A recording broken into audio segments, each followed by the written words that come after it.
So one way which we challenged conventions and forms of the typical 60s music video was we add a narrative. 60s music videos are normally performance-based. We wanted to make ours more contemporary, so we decided to add narrative. One sort of thing that we sort of challenged but we kept also was the use of black and white, because I don't feel that there's enough black and white music videos. No. The only one I can think of is Ed Sheeran, 18. Yeah. So we decided that in order to keep with the 60s style that we did ours in black and white as well. So essentially it's not really challenging it, but at the same time it's challenging the stereotypical modern video, which is normally like really colourful. Okay, we also challenged forms in our ancillary task. We decided to make a record box, took influence from the Rolling Stones' latest album, instead of making a record sleeve, which was typical in the 60s.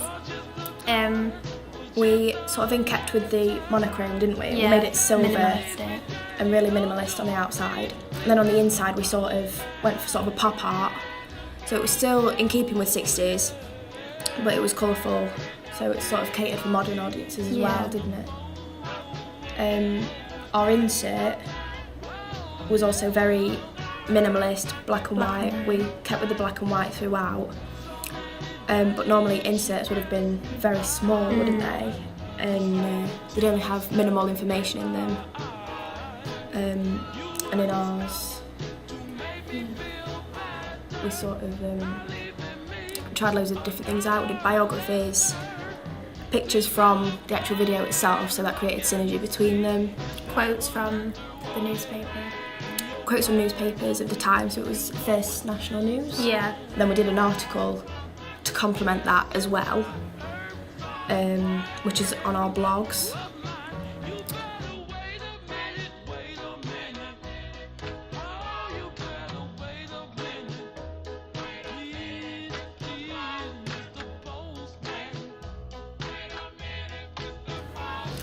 We sort of took inspiration from listening to the song. We got an idea, we wanted like a war aspect to be included in our narrative, so we left the mystery, didn't we? Like where the boyfriend was, and we thought like researching into the time, it was around like wartime, and it was just before the establishment of the teenager, which was in the 70s. So we thought by incorporating sort of the teenage aspect with the whole love and the misunderstanding of it sort of thing, alongside the war, which is our interpretation of why he didn't return and why he didn't answer our calls, not calls, letters. That was sort of our interpretation of the song, but we sort of left the narrative open-ended. Yeah, we never actually gave it away, so the audience they can sort of make their own. Yeah, interpret it. But then the lyrics of the song do suggest that anyway. As well as the convention of lyrics fitting visuals, we also took on board Andrew Goodwin's idea that the performance and the narrative have to be equally weighted. Yeah. So we had sort of this idea to do fantasy and reality, and we used different type of like shots, didn't we? So the fantasy shots are really, really clear, really bright, to sort of show the happiness that she's when she's in the fantasy with these girls, and the performance aspects are really nice and bright.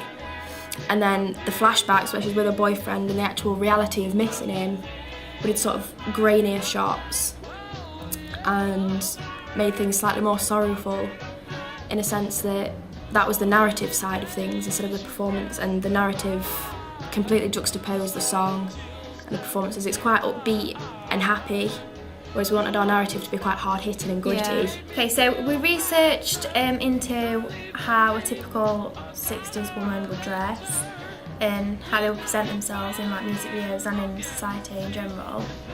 And we took inspiration from this because we didn't want them to look as like modern videos. Yeah.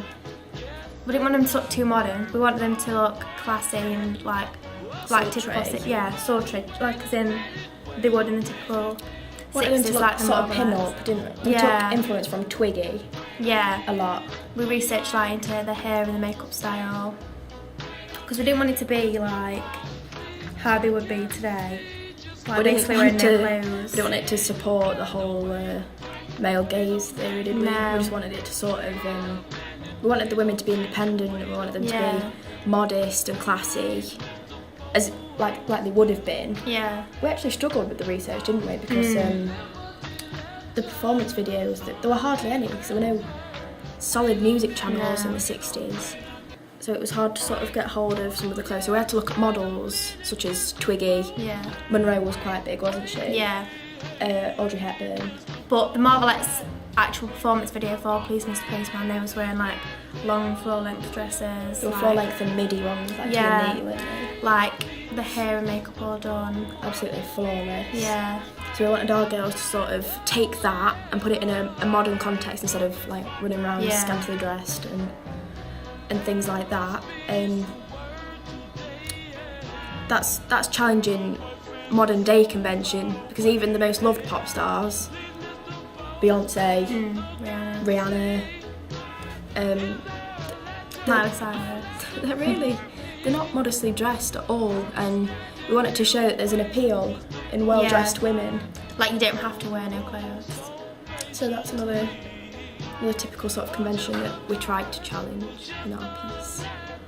So lastly, what we did, we felt it was a little bit odd, the fact that we'd like revolved our piece around this whole 60s sort of vibe, and our CD looked relatively modern, very plain, and you know, we were going for the minimalist, but that just it took the biscuit a little bit. It was just basically plain white. Plain white, had nothing on it, and we felt, you know, we both really didn't like it, did we? And we thought, you know, something needs to be done about it. So we designed, I think it was a 45, wasn't it? 45 record template, and we put the Marvelettes on it, the artist name, the date, the name of the song that was on it, and we put our record company, Spiretown Records, which, you know, it's a parody of Motown, because we live in Chesterfield and it's famous for the Crooked Spire. So we called it that, and basically we printed this template onto the CD. It tied everything together, didn't it? Because we've sort of got just this whole 60s influenced piece now, because vintage is something it's coming back. Like, it's absolutely ridiculous how much, like the big hair, the makeup, the style of dress, people are starting to wear longer skirts all of a sudden. It's weird. So the whole vintage thing we felt would appeal to a younger audience. Which was what we wanted to do. Which was our intention from the beginning. But also we feel that through challenging all these uses, conventions and forms in the piece, that we've actually been pretty successful with the intention, and the way that we've challenged it, we feel is different to everyone else's pieces.